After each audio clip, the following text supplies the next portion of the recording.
Hey, what's going on, guys? The Langbanger here. So I have a new profile for you. I wanted to go over my Edison deck, and it is Frog Monarchs. So the interesting with this, and disclaimer, is this is actually my list that I used at Shonen Jump Edison back in, or was it YCS? I forget. But that was 2010, 2011. I remember that event very well because, I mean, I didn't do a hand count, but I swear there was only like half a dozen Frog Monarch decks in the room. It was a pretty new deck concept. I think that I heard little rumblings about it overseas, and I tried it, and I did really well at that tournament. So I figure I would go over the list, and it'll be a little interesting because now Edison is a popular Time Wizard format, and or people play the old format. So I just wanted to kind of show you what cards and choices and all that I used all the way back then. And this may look not very different than what people are using nowadays. Like, I have seen that people are mixing in elemental heroes in this deck as well, which that certainly makes sense. But at the time, this build did really good. So let's just go into it. And I'm also, this is, I guess, kind of rare for me, but I'm blinging out these old school decks. They're not fully, so I do have platinum secret rares, but I don't have the quarter century platinum secret, I think they're called. That was just too nuts of money for me, but I at least want to get a deck fully foil, and then I'm kind of happy. The other thing, I have so many decks and cards laying about.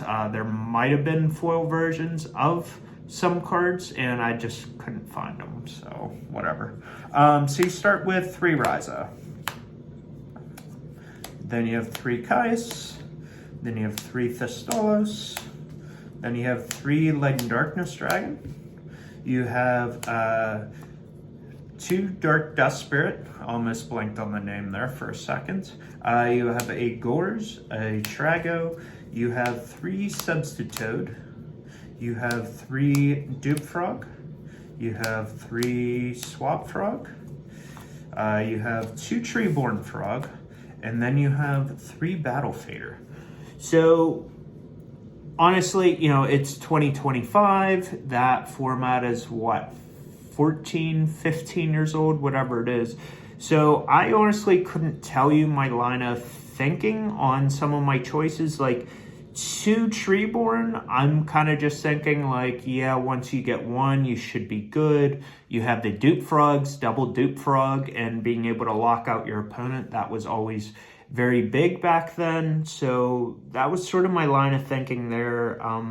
Battle Fader, I don't know how often people use that, but kind of my kind of build here, you could kind of see to where it's like, I'm still going to apply the pressure of the Monarchs and the Tributes. However, then if you try and do something in a big swing or a big play, I'm going to stop you, and then I'm going to Monarch you. Kind of the next turn was the line of thinking. So that was the monsters. Onto the spells. 3 Soul Exchange, 2 Pot of Avarice, 1 Brain Control, 1 Heavy, 1 MST. So those are the spells. I don't really think people use Soul Exchange too much. Just for how old school I am and just my line of thinking, I'm sure I was just thinking like, okay, well, if I don't get my frog in the graveyard, right, I want to have another way to be able to Monarch you, be able to play and control. I'm not saying that nobody uses this, but that's just something I always used with Monarchs for the most part. So those were the spells. Kind of interesting. I was on 3 Threatening Roar. And by the way that I knew about this list, I actually made a tournament report on Pojo.com all the way back during that event. So, of course, everyone knows me from there, or a lot of you should. I was a moderator on there. I did a lot of trading, but I also did some tournament reports. So it's pretty cool to be able to just log in and look at what I used to do.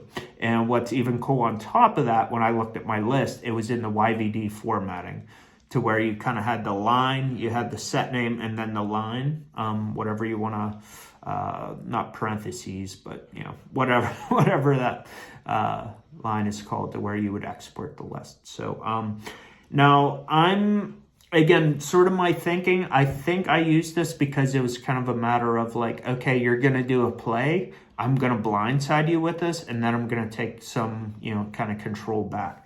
Now, I did think about just adding enemy controller, and I just wanted to go over this or discuss it kind of just real quick. So I think my line of thinking there, to where, let's say I don't open up any frogs or get away 2 frogs. If you really think about it, enemy controller is pretty dead. I mean, you do still have some plays. I mean, you could battle fader, you could econ, right? So I think that's why I went T-Roar, to where it's like, let's say I opened up a bunch of tributes.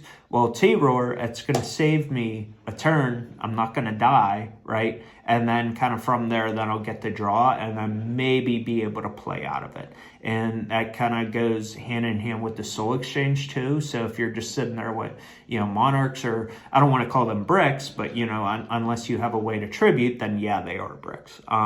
So that was my line of thinking. I don't know, I would have to play this format, pretty actively and kind of get a feel for how I would adjust this list, because again, here we are 14, 15 years later, and the format has definitely evolved. And it's sort of the same thinking for GOAT format as well, to where it's like all the way back then, everyone just used scapegoat-based decks with metamorphosis and things for the, things of that sort. But now it just seems like a lot of people are using Chaos Turbo, and they kind of found, other routes or avenues. And, all the way back then for deck lists, I mean, I swear we just had to look up decks on, forums. We had metagame.com. There might have even been magazines, but, for the most part, we didn't have YouTube back then, or at least people weren't using that to make videos. So that was very interesting. So that was my main deck. Normally I say my line of nothing too crazy, but I would say this is kind of a little crazy just based on what other people are, using nowadays. So I have my Gores token. For the most part, I mean, I guess there are ways into, your extra deck or fusion deck. I forget what it was even called back then. I guess still fusion deck. I don't think it was considered extra deck yet, but I might be way off. So you have Stardust Dragon, you have Colossal Fighter, you have Red Dragon Archfiend, Thought Roller Archfiend, Black Rose, Goyo, Iron Chain Dragon, you have Brionic, Catastor, Android, Armory Arm, Mistworm, 2 Fortress, and an Airbellum, or Urbellum, I should say. So that was my extra deck. Again, I just don't fully know what sort of format, or what sort of decks were in that format, but, game was definitely a lot simpler back then, and you could decide a lot easier, and I would take it, machines were a thing. So the Machina deck, which we do kind of see that now in today's retro play. So I imagine that's why I had the Fortress and I have Cyber Dragon sided. I guess just the extra deck was just a toolbox. I mean, you don't have a ton of ways to get to the extra deck, or, fusion deck, whatever you want to call, sorry. Bad habits or new habits, or however you want to state that. But yeah, just good toolbox there. But, basically you want to Monarch people. So my side deck, I have 3 Dust Tornado. I have 2 Noblemen of Extermination. I have 1 Cold Wave. I have 2 System Down. I have Jinzo. I have 2 Prime Material Dragon. I have 2 Mobius. And I have 2 Cyber Dragon. I can't remember the exact, ban list, but I would imagine Cyber Dragon was probably at 2, right? Or maybe, I was just... the old kind of line of thinking to where it's like if you can use 3 of a card, like kind of use it so you see it more frequently, but then also too like so you don't get stuff clogged. So Cyber Dragon might have been at 3. I'd probably say he was at 2 though, but that's why I just had a nice healthy mix. So Prime Material, I would imagine Burn was semi a thing. That's why I was using that. Jinzo, kind of the same thinking, like Burn and or like back row heavy decks. Now kind of looking right now, I'm kind of curious why I was not on Cold Wave in the main deck. But then again, this isn't a high pressure, high volume, like damage sort of deck per se. It's kind of more control. And also too, I guess I forgot to state this, but even with the Light and Darkness Dragon, I don't know how much people use that card, but at least back then, again, I just feel less information and, places to go and look for information, right? Like Light and Darkness was just a hell of a card where you had to use multiple cards to be able to get over that, but then also Revive, but then, you have Treeborn, that could infinite loop, and knock that all the way down. There might be other cards. I still would think Light and Darkness would be good, and that's how I'd be playing it. But so that was my profile, guys. Not much else to go over. That was definitely one of my favorite formats or tournaments of all time. That was in Edison, New Jersey. I will never forget that. We were playing till, I don't know, like 11 p.m., almost like midnight. And then we went out to dinner. And then the next day I was just cooked and didn't feel like playing. So, hell of a game. I definitely miss my old Yu-Gi-Oh! Always hate to try and sound like that guy. Like times were great back then. If we were to ever get back to this sort of, style of play again, or kind of this speed, I feel like I would definitely be interested in playing. But, here we are and we have 20 some years worth of cards that are legal and advanced. So we'll just never really get that slow. There's just so much, craziness, bullshit, whatever you want to call it out there. So, but yeah, thank you guys for watching. And, I do have a Gladiator Beast, deck also for, Edison formats.